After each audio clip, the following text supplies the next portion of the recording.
Chapter 6. Delphi didn't seem to have noticed anything unusual about the princess. She was far too busy recounting their adventures to the Mercury. And Molly was amazing. She thought of this brilliant plan to stop the shark from attacking us. It had been enchanted by Carlotta, I am sure, because it had the spookiest red eyes. And then we caught the humpbacks to help us stop an oil tanker crashing. And Molly looked forward the princess again, but she was swimming back into the palace. Strange, she thought to herself, I hope she is all right. Q Luna was smiling as the words tumbled breathlessly out of Delphi's mouth. Well done, both of you, she said. It's really wonderful to have 3 pieces of the coin saved from the dark cube. Let's hope Coral and Shivana can bring us good news soon. To Molly, once again, you have been a great help. Thank you. Let herself grow warm with pride at Q Luna's words. She bobbed a little crusty, blushing. You are welcome, Your Majesty, she said. I am just glad I could help you. Certainly did that. Q Luna smiled, and now it's time for you to return to your own world. Secret Mermaid, dawn is breaking. But Molly put in. She hated being sent back home, especially when there were still 3 other pieces of the coins left to find.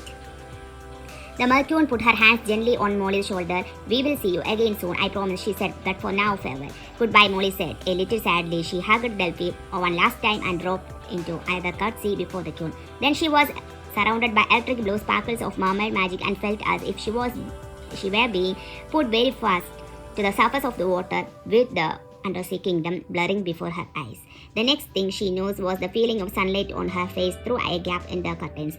She rubbed her eyes and sat up to see a shaft of white morning light on her bedroom floor. The sight was enough out of bed at once, a sunny day after all the storms they had recently. But as she moved, she realized she was holding something. She uncurled her fingers to see a gold coin in her palm.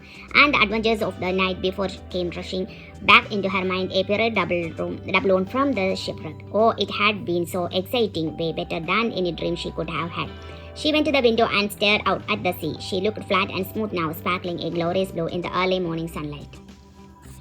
Perfect weather for going down to the beach, she thought to herself with a happy stretch. Molly couldn't stop smiling as she put on her dressing gown and all but skipped down to the breakfast table. Hello, Molly, her mom said, pouring her a drink of orange juice. Have you seen what Toby's got this morning? Molly turned to look at her baby brother, who was sitting in his high chair, banging a plastic spoon on the tray and grinning. There on his lower gum was a single white tooth just peeking out from the pin. Oh, Toby, she exclaimed, your first tooth. She bent down to look at it, and he became obliquely as if showing it off. Molly couldn't help thinking about the shark's teeth as she would seen with Delphi. She was glad her baby brother's teeth weren't. A lovely morning, Molly Grant said, just then coming into the room slowly, leaning on her stick. I can't believe it when it was so stormy last night. The clouds have melted away as if by magic. Molly grinned at her grand while her mom's back was turned as if by magic. She echoed and winked. Then she settled down to her breakfast with a smile on her face. A day on the beach today and another mermaid adventure to look forward to. She truly felt like the luckiest girl in the world. Of Chapter 6.